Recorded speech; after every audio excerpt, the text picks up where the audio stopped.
Welcome to On This Day in Cleveland Sports History, January 2nd. So let's take a look at the Cleveland Browns 2010-2011 season.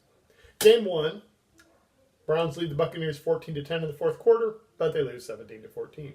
Game 2, Browns lead Chiefs 14-10 at the half, 14-13 in the fourth quarter, and they lose 16-14. Game 3, Browns lead the Ravens 17-14 in the fourth quarter. They lose 24-17. Game 4, Browns beat the Bengals 23-20. Game 5, Browns lead the Falcons 10-6 in the third quarter, lose 20-10. Game 6, the Browns lead the Steelers 3-0 in the second quarter, but lose 28-10. Game 7, Browns beat the Saints 30-17. Game 8, Browns beat the Patriots 34-14. You can bet that will have its own day on this program. Game 9, the Browns lead the Jets 10-3 after the first quarter, lead 13-10 in the second quarter, tied 20-20 at the end of regulation, and lose 26-20 at the end of overtime.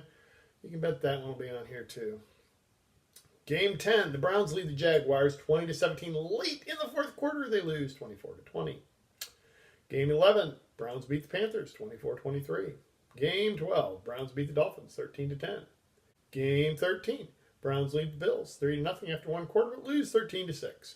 Game 14, Browns lead the Bengals 7-0 after one. They lose 19-17. Game 15, the Browns lead the Ravens 7-0 after one quarter, lose 20-10.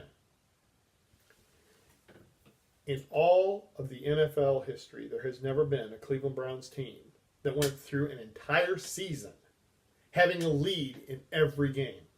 The 12-4 Browns came close. They missed by one when they lost to the Raiders.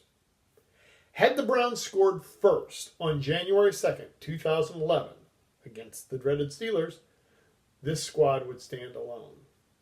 It'd be an ugly standing alone. I mean, they still would have been 5-11, but they would have had a lead in 16 straight games.